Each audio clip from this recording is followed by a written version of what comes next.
हम लोग अध्ययन करेंगे जो पाठ्यक्रम नियोजन की आधारशिला होती है या पाठ्यक्रम नियोजन के जो निर्धारक तत्व होते हैं, डिटर्मिनेशन पॉइंट जो होते हैं, उसके बारे में अध्ययन करेंगे।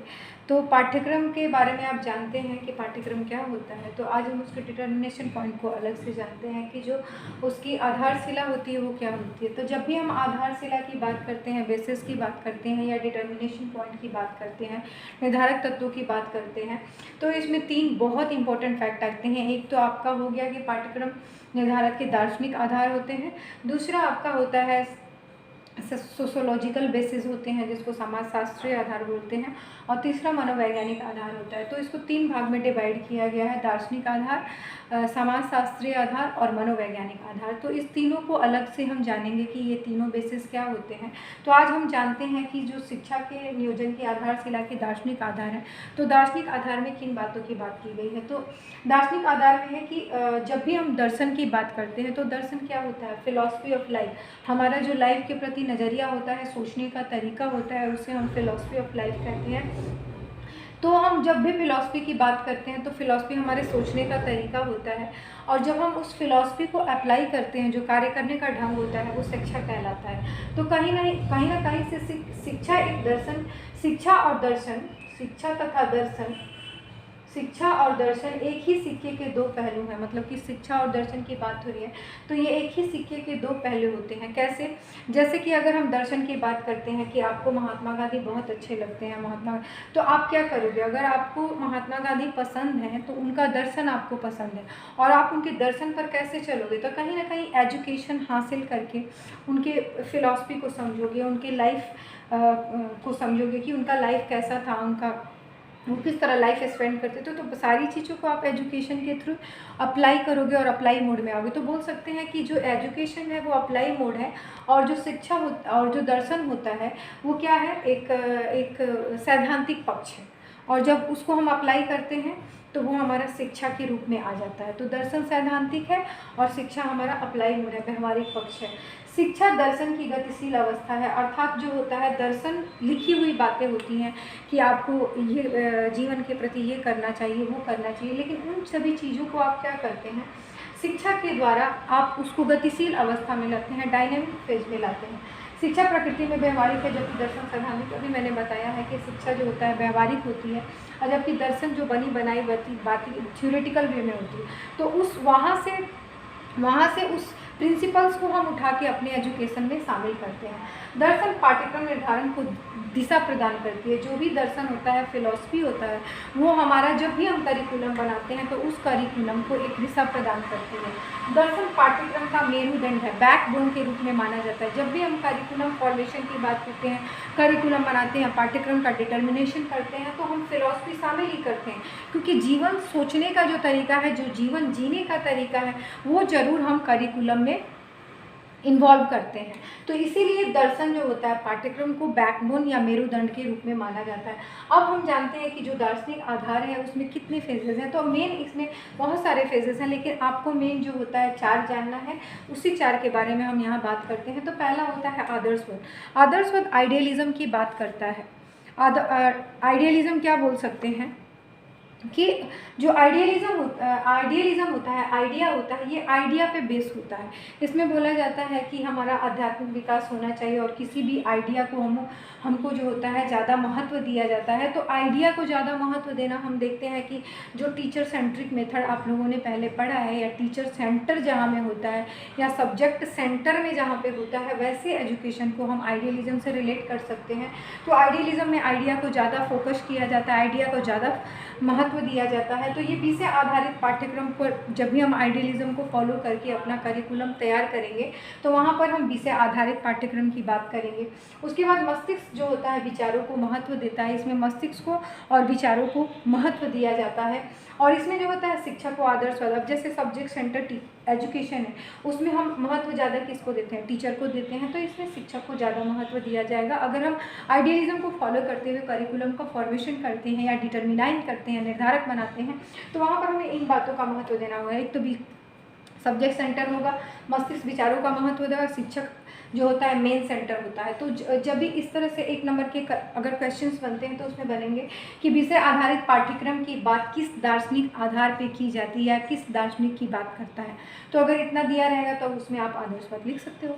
देन दूसरी बात करते हैं रियलिज्म या यथार्थवाद की बात करते हैं। रियलिज्म का मतलब होता है रियल चीज़ें, या यथार्थवाद जो वास्तविक में मौजूद है। तो यथार्थवाद हमेशा बोलता है कि जो सामने चीज़ें मौजूद हैं या उसी पदार्थ को सत्य माना जाएगा, उसी जगत को सत्य माना जाता है जो सामने दिखती है। तो रियलिज्म इस बात को फॉलो करता है। रियलिस्टिक यानी रियल में जो चीज़ है वो सत्य है, ऐसा कहना है यथार्थवाद का। तो यथार्थवाद में जाहिर सी बात है, अगर हम साइंस में क्या करते हैं, जो हमको सामने दिखती है, प्रत्यक्ष दिखती है, उन बातों को हम ज़्यादा महत्व देते हैं। तो रियलिज्म में वैज्ञानिक दृष्टिकोण को महत्व दिया जाता है। साइंस क्या करता है, साइंटिफिक अप्रोच या साइंस क्या करता है, जो सामने चीज़ें मौजूद है उसको सत्य मानता है। दूसरा, इसमें आवश्यकता तथा उपयोगिता पर महत्व किया जाता है। जो नीड है, जो जिसका यूटिलाइजेशन कर सकते हैं, उसको हम ज़्यादा यथार्थवाद में महत्व दिए जाते हैं। और साथ ही साथ इसमें फिजिकल साइंस है, गणित है, मैथमेटिक्स है, लॉजिकल्स है, तो इन सभी सब्जेक्ट को ज़्यादा महत्व देंगे। तो जब हम यथार्थवाद को फॉलो करते हुए करिकुलम का फॉर्मेशन करेंगे तो इन सभी चीज़ों पर ध्यान देंगे।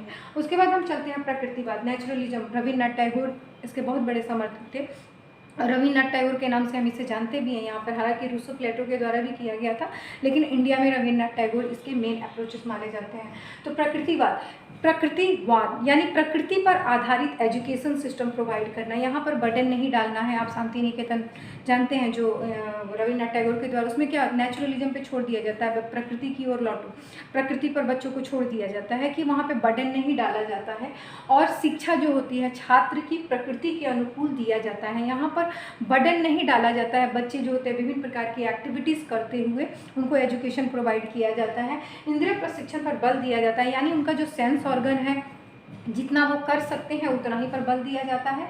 निषेधात्मक शिक्षा की बात की गई है, याद रखिएगा, यहाँ नेगेटिव एजुकेशन इसको बोलते हैं। प्रकृतिवाद नेगेटिव एजुकेशन की बात करता है। तो नेगेटिव एजुकेशन का मतलब हो गया कि ऐसे मार्ग पर चलने से बचाना है जो गलत है।